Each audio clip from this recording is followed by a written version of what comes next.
سره انسان د آخرت د عذاب نه محفوظ کیږي چې هغه مونږ دی.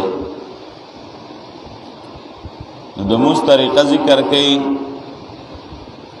چې مونږ به څنګه کوي، کم حالت کې به مونږ کوي، په کم حالت کې به مونږ نه کوي. په دې آیت کې الله پاک وایي چې د ایمان والو منیز دیکھیږي مانځتا او په داسې حال کې چې تاسو نشئ. د نشئ په حالت کې مونږ هغه جایز نه دی. وجه دا ده چې دا مونږ تشکته کېدل بره کېدل خو نه دي. په دې کې څه کلمات ویلي، څه الفاظ ویلي چې یو بنده په دې خو پوهېږي چې دی وایي څه، هسې نه نعوذ بالله چې دی د بخنې په ځای ځان ته خیري ونه کي او د الله د حمد او د صفت ویلو په ځای باندې الله پسې رد بدې ونه وایي. قرآن د تلاوت په وجه باندې چته نور څه ونه وایي چې انسان په دې پوهېږي چې دا زه څه وایم نو هله به مونځ کوي. که نشه دی، بېهوشه دی، په داسې حالت کې مونځ هغه جایز نه دی. الله پاک فرمایي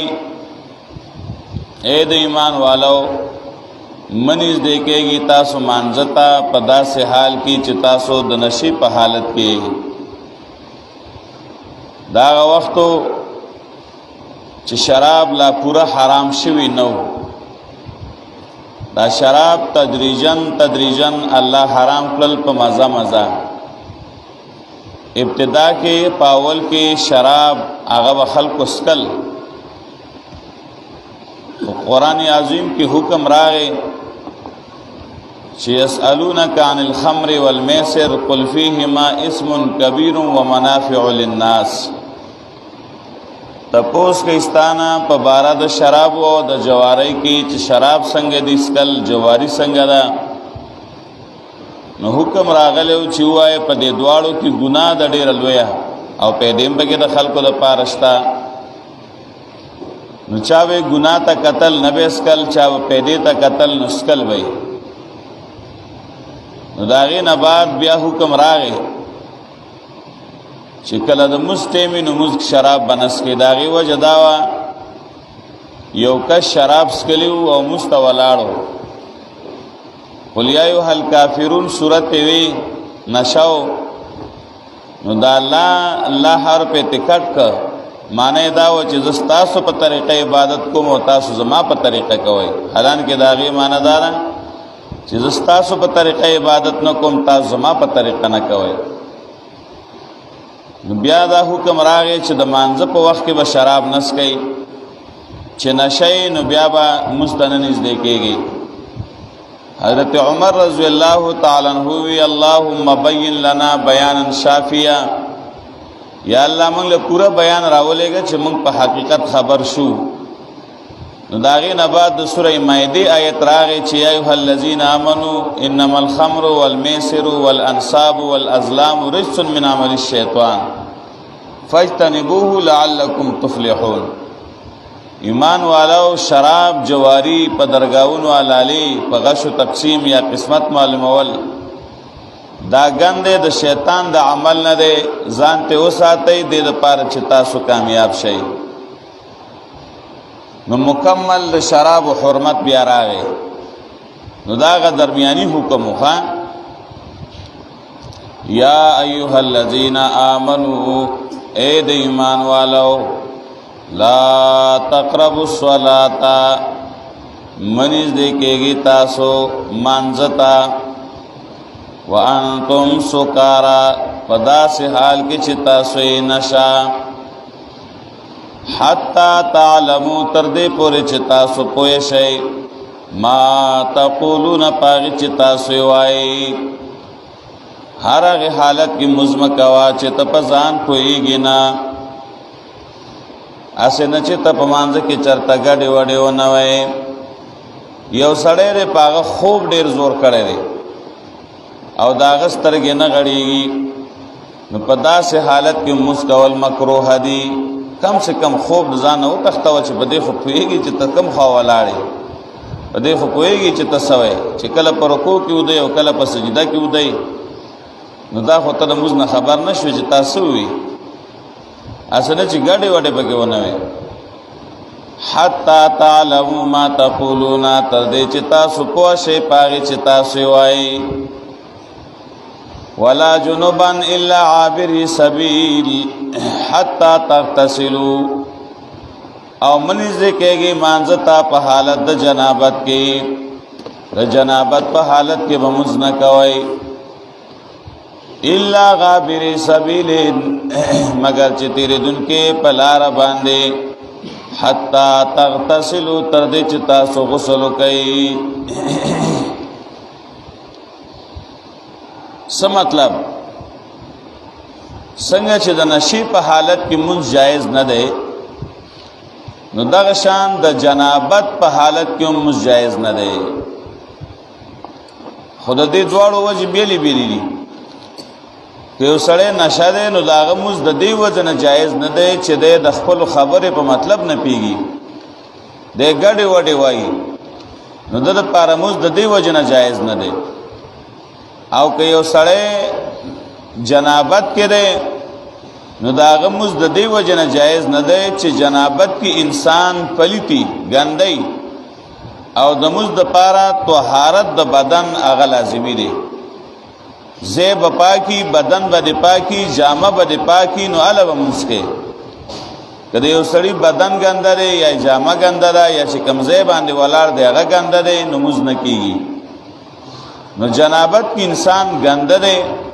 نو د جنابت په حالت کې مونږ هغه به نه کوي دغه شان زنانه حائزه ده د نفاس بیماری ده نو په دې حالت کې مونږ هغه ناروا دی بیودسی په حالت کې هم مز حرام او ناروا دی طهارت به د حدث اکبر نمی د حدث اصغر نمی ولا جنوبا او منځ دې کېږي مانځتا په حالت د جنابت کې الا عابر سبیل مگر چې تیریدونکي په لار باندې مسافر او وبنشتا نو بیا خو مجبوری ده بیا بچ دې نو سکوي تیمم کوي حتا تغتسلوا الا بنز دې کېږي تر دې چې تاسو غسل وکئ د غسل نه بغیر مز نه کېږي د هغه سړی چې کم سړی توبه ملاويږي او بو لخيري مسافر نه دی او د غسل نه کوي نو د مز نه کېږي یو سړی مسافر دی او په سفر کې پلار کې وبنه ملاويږي نو مجبوری ده نو دیو د جنابت د پاروم چې دنو تیمم کوي او داغه نه بعد به بیا چې دنو مونږ کوي د غسل د پاره او د بیودسۍ د پاره نه جنابت د پاره او د بیودسۍ د پاره یو شان تیمم دی صرف نیت کې بدا پر کوي چې تیمم کوما د جنابت د پاره او تیمم کوما د بیودسۍ د پاره نو داس دغه طریقه د تیمم ورستو را رواني فمسحوا بوجوهکم وایدیکم په تیمم کې درې خبرې لازمي دي یو نیت ضروری دی په یو سړی ټول ځان په خاور لطفت کی خو چې نیت د تیمم نه نو دی نه دی پاک د تیمم نه دی شوی لکه زمیدار پټي کې ګوټ کوي نو د سر نه تر خپو په دوړو باندې ککړ شوی دی خاورو کې را روان دی د سر نه تر خپو په دوړو کې داخل پړ شوی دی خو نیت د تیمم نه دی کړی نو تیمم نه دی شوی نیت لازمی دی تیمم کې نیت دانش ترېږي چې خامخا به یو لوی سپاره وای نو هله بستا تیمم کی بس نیت د زړه دی په زړه کې دا اراده وکړه چې زه تیمم کوم بس تا تیمم شو نیت شو او بیا د هغې نه بعد یو ځل به د ځمکې له لاس را خلاص کې که خاوره ورسره ډېره وه نو داسې لږ خیر دی یو بل سره ولګوه چې داسې ډېره خاوره ترې وغورځېږي نو بیا دا مخ باندې دا دواړه لاسونه به راکاږي په داسې طریقه باندې چې د یختو نه والې د زنې تر ویښه پورې دا ټول ځای ته لاس ورسي بس یو ځل کافي دی تسلیس په تیمم کې نه دویم ځل باندې به بیا لاس مکې له راخلاص کې بیا که خاوره ډېره ولګي داسې وشڼوه بیا به دا یو لاس راواخلې تر څنګلې پورې دا به پې ټول چې د ګوتو نواله تر څنګهلو پورې چې یو ځای پاتې نشي په دې باندې بلاس راخ کې سره بیا بدل لاس راواخلې پرې بل لاس باندې به تر څنګهلې پورې راخ کې چې یو ځای پاتې نشي پکې دغه د تیمم طریقه را په تیمم کې نه په خله کې خاورې چول شتا نه پوزه کې خاورې چول شتا نه چې دنو په دومره خاورې براخلې چې ټول مخ په ځان له ولړې چې لکه تاسو هم بيخي مخ په ځان له بيخي د سکه چې د پیژندلو نه وځي نه پکې چې دنو د سر مسشتا او نه پکې په خپو خاورې چول شتا تیمم کې بس دقه نیت دی او دو ضرب دی یو په مخ باندې لاس راکاږي او یو په دنه په دواړو لاسونو باندې یو لاس راکاږي دا د تیمم طریقه را و ان کنتم مرضى کی تاسو بیماران وبدر لخین دی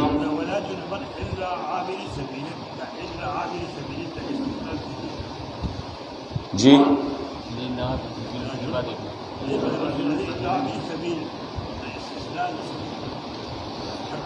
ولا جنبا الا عابری سبیل او نمبرز دیکھےگی مانزتا پا حالت دا جنابت کے سنگ چھ دا نشی پا حالت کی مزنکے نو دا جنابت پا حالت کی بمنکے الا عابری سبیل مگر چھ تیرے دن کی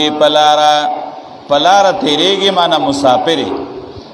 نو بیاتا توبہ نہ ملاویگی او بشتا دینا نو پدی حالت کے استامنس پا جنابت کی جائز دے خو شرط بدائی چھ تیمم باو کی دے دا مانا دا اصل کی دلتا کی یو مسئلہ دا اختلافی آغا دا چھ امام شافعی رحمت اللہ علیہ او امام ابو حنیفہ رحمہم اللہ دا دی آیت پا دے ترجمہ کی دا آغی پخپل مینس کے اختلاف امام شافعی رحمت اللہ علیہ وی چھ دے آیت دا مانا دا چھ منیز دے کہ زید مانزتا تقرب الصلاة نا مراد مواضع الصلاة دی دا مانزه زیل بنز یعنی جماعت لا جنوب سڑے نشید لے الا عابری سبیلین دا دے بیادا مانشی چی جماعت لا دا مزد پارا نشید لے خو صرف که دی جماعت کے دا سے لارئی کنا نو پاغی لارا بانی پا جماعت کے تیری دیشی خدا مذہب دا امام شافعی رحمت اللہ علیہ زمان مذہب دانا دے زمنگ مذہب دارے چی جماعت لا یو سڑے کپکتا سے تیریگی نو چی دے نو جائز ندی او مزد پارم جنوب سڑے جماعت تا نشیدن نکے دے نو دا اللہ عابری سبیلین دو مانا گانی دی امام شافعی رحمت اللہ علیہ مانا دادا چی منیز دے کے گی مانزتا اللہ عابری وانتم سکارا چی تاسو نشے علا بنیز دے شے چی تاسو پوئی شے پا آگے چی تاسو ویلی دی ولا جنبا الا عابری سبیل او منیز دیکھے گی زید مانزتا مواضع الصلاة الا عابری سبیل مگر چتاسو تیری دن کی پلارا سمطلب جماعت تبوئی نزی علا بزی چی مزد پارا نئی لکه پدے ورادن نشوی او دا سے تیرے گی او دا غزے کی بل ورد پاگی ور باندی وزی نو دا تلل چکم دے نو پا جماعت کی رالو دا الا عابری سبیلین امام شافعی سے دا مطلب مراد کی خدا ترجمہ ما وقتی زکو نکڑا چی دا دا امام شافعی مذہب دے نو اصلا چی باز خلق یو ٹکے واوری او آگوی چی استاد جویلی دی چی جنوب سڑے دا سی جماعت کے تیرے دیشی نو احتیاط دا وجہ ندال اس پہ کرم دیر سر کے ندے نو یو خدا خبر دا مذہب دے دا امام شافعی زمنگ مذہب دا دے ولا جنبا الا عابری سبیلن چی دل تتکے دا صلات راغلے دے صلات وے لیکی گی منستا نو منز دیکھے گی تاسو مانزتا منز بنکوئی پا دا سے حال کے چی نشے تردے چی پویا شئی پا آگے چی تاسو وائی نور پسی ولا جنبا او منز بنکوئی پا دا سے حالت کے چی تاسو پا جنابت کے اس جنابت پا حالت کے خپئی علب منس کی گی چی حتی تغتسلو سو کئی غسلو کئی اس الا عابری سبیلنا کتاسو مسافر یئی او غسلو تیم نسر نشتا مانا دا غسلو دا پارو بنشتا زکا چی اوبا ملاوی گی نا نو بیا پا دی حالت کے خیر دے تیمم باو کی دا تیمم طریقہ اور پسیر روانا دا بیا خیر دے وَإِن كُنتُم مَّرْضَىٰ أَوْ عَلَىٰ سَفَرٍ اوس کده په کور کې خو بیماری یا د سفر په حالت کې او ته بیمار نه او بدل اخیری خو بشته نه او جاء احد منکم من الغائط یا راغی او تنستاسو نه من الغائط د کندنا غائط اصل کې او دسماتی ته وي او دسماتی لپاره بهتره طریقه دا ده چې یا خو باتروم نو خو ټیک ده باتروم نه نو لری بځي دومره بلر لاړ شي چې خلق د نه ني لکه غائط کند معنا نو غائط د ادب ټکه استعمال کړ چې وسړې تلې کند طرف ته معنا او د سمات کړي دي او د راغې نو په دې حالت کې د مز جایز نه دی او لامستم النساء یا تاسو لا سوروړې د زنانه اوتا او لامستم النساء دلتم امام شافعی رحمت الله علیه داغه معنا دادا چې زنانه سره د لاس اولګید نو او دستا مات شو نو تب چې دین سکه اله وستا منسکی کی چتا او دسو کې او کو دسو بنې نو تیمم بکې زمنګ د احناف مذهب داده چې لامستم النساء ان دلته مراد جماع او قربان دی او لامستم النساء یا تاسو جماع کړي زنانه سره ان جنابت کې یي فلم تجدو ماء فسنمون دے تاسو بولارا فتیممو سعیدا طیبا پس تیممو کے پخاور پاک باندے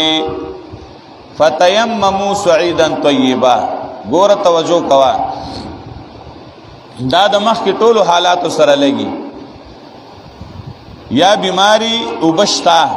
خود تا بیماری تا دا پارو بخی ندی ڈاکٹر منی کڑی دی چوبه بنا استعمالی یا چې دینو تروغی خو فلم تجدو ما ان اوبمون مندلی نو پا دی حالت کی فتیممو سعیدا طیبا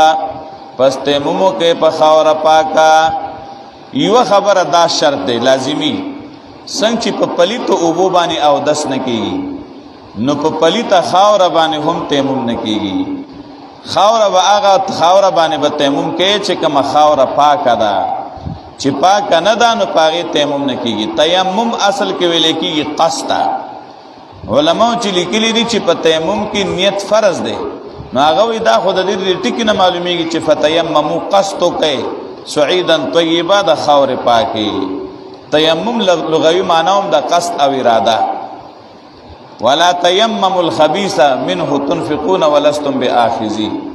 کوم چې مخکې تیر شیو تاسو قسم کوي د بیکاره مال الله په لار کې مال لګي نو ته په کې بیکاره مخه خوا چې هغه بیکاره د الله په لار کې ورکه تنفقون منه ولستم باخذي خرج کې او په خپل چې د لسوک درکې نو لري نه غواړي نه اخلي په مینا باندې نو دا شی هغه د هغه قصد او اراده مکوا فتیمموا سعیدا طیبا پس تیمم کې په خاور پاک باندې فامسحوا بوجوهکم وایدیکم فسلا سرا کاغه په مخونو استاسو او په لاسونو استاسو باندې نیو پکې نیت شو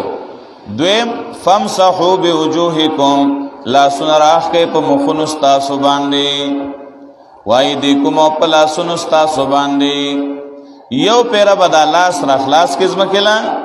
او دا په مخ باندې راکاږي که خاور ډیره ولګي وم سنډه او دویم ځل باندې بیا لاس را خلاص کزم کلا نو دا یو لاس باندې به راکاږي او په دې بل لاس به راکاږي دا تیمم شوخه فامسحوا بوجوهکم فسلاس راکاږي په مخونو استاسو باندې وای دې کوم په لاسونو استاسو باندې ان الله یقینا الله تعالی کان د عفوا غفورا معافی کون کے او بخنا کون کے ان اللہ کان عفوا غفورا یقینا اللہ دے معافی کون کے او بخنا کون کے ظاہر کے دے انسان ذہن دان منی چې طهارت فرض دے نو په خاور باندې بسنګ انسان پاک شي الله ومړه الله عفوا دے معافی کون کے دے غفور دے بس الله د باندې خپل فضل وکړه الله د ته حکم آسان کړ بخاری شریف کے راضی د تیمم ابتدا د سنه شوی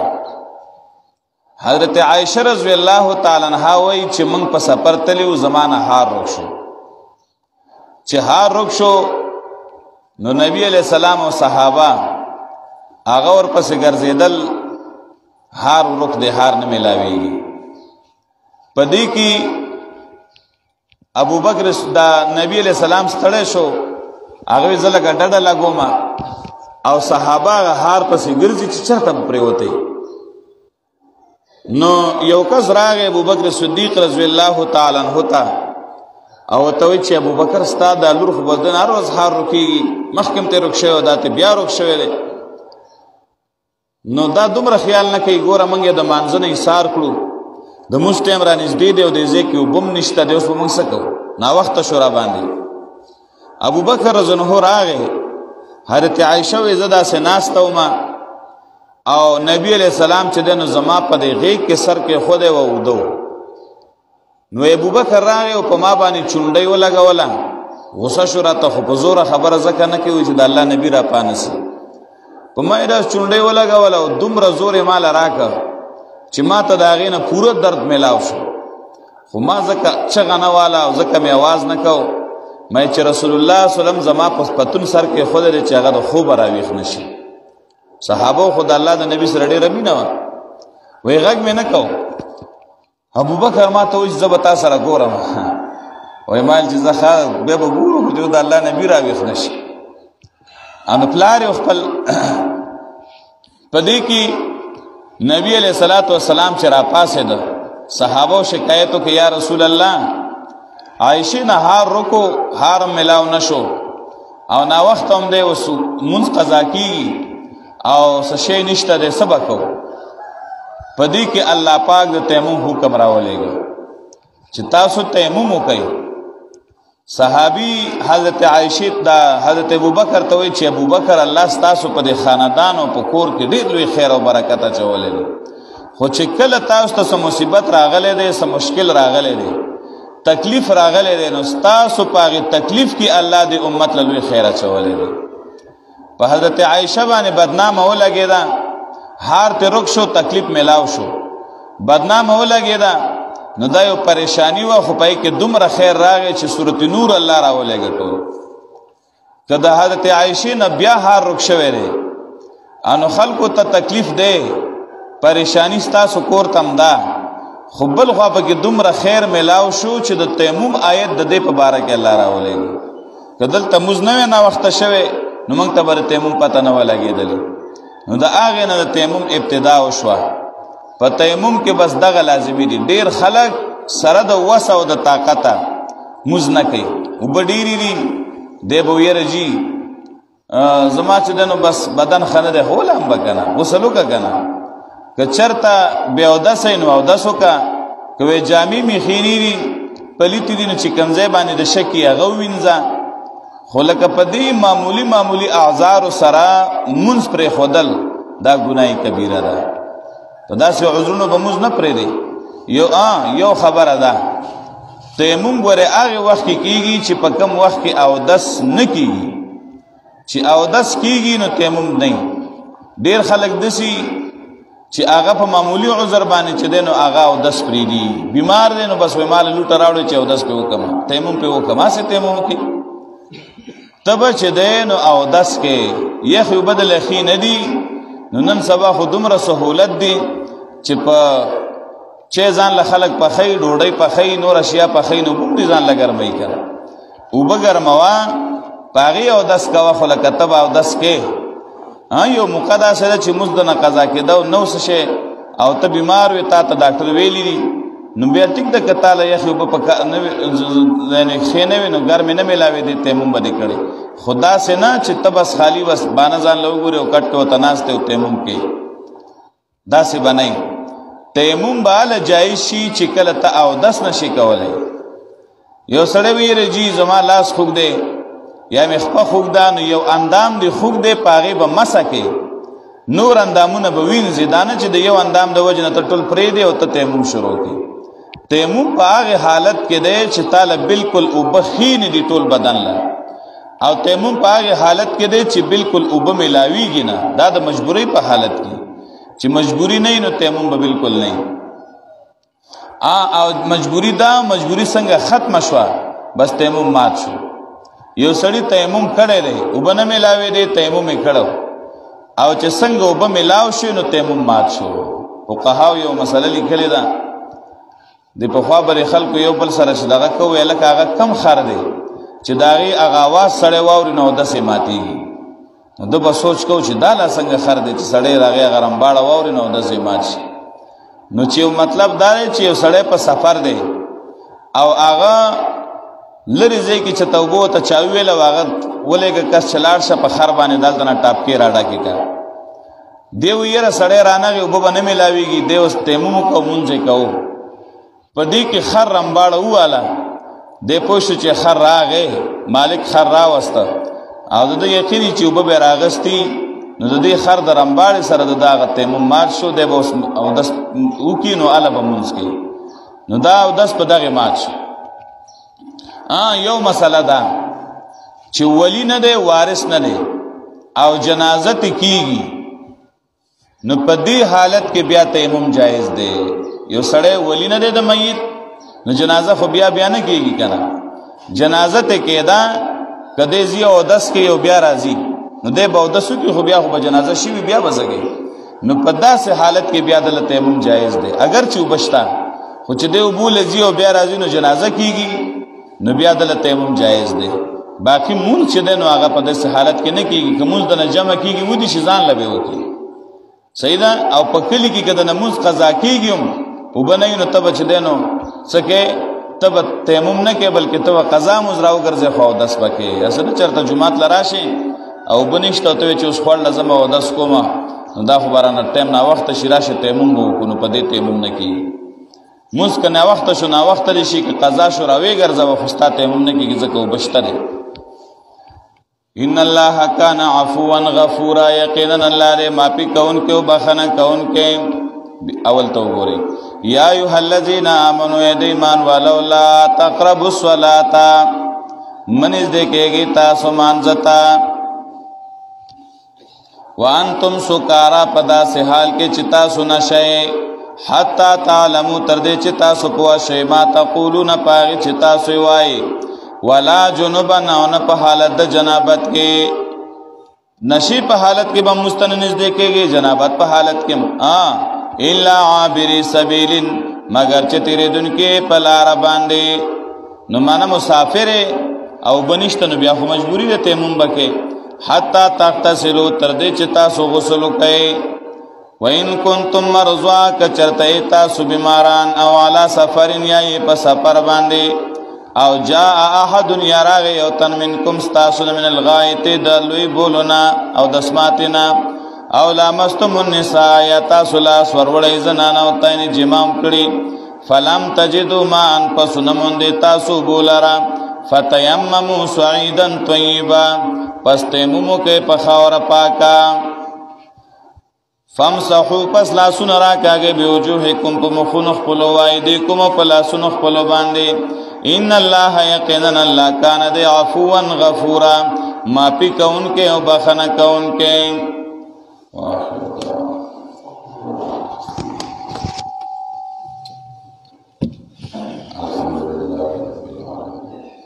والعاقبة للمتقين والصلاة والسلام على أشرف الأنبياء وخاتم المرسلين وعلى آله وأصحابه الطيبين الطاهرين ربنا لا تزغ قلوبنا بعد إذ هديتنا وهب لنا من لدنك رحمة إنك أنت الوهاب اللهم أعنا على ذكرك وشكرك وحسن عبادتك اللهم إنا نسألك من خير ما سألك منه نبيك محمد صلى الله عليه وسلم ونعوذ بك من شر ما استعاذ منه نبيك محمد صلى الله عليه وسلم وأنت المستعان عليك البلاغ ولا حول ولا قوة إلا بالله اللهم رحمتك نرجو فلا تكلنا إلى أنفسنا طرفة عين وأصلح لنا شأننا كله لا إله إلا أنت برحمتك نستغيث يا الله زمون گناهونو تقصيرات معاف کړه الله زمون په حال باندې رحم وکړه الله دې ټول مرګرو ډېر لوی اجر ورکړه چې کوم ستاسو رضا لپاره د تکلیف تیرې الله زمون له ټول شرعي حاجتونو پوره کړه الله زمون ټول مشکلات او پریشانی ختم کړه الله زمون په حال رحم وکړه اللهم اسقنا غيثا مغيثا مريئا مريعا نافعا غير ضار عاجلا غير عاجل اللهم اسق عبادك وبهائمك وانشر رحمتك وأحيي بلدك الميت وصلى الله تعالى على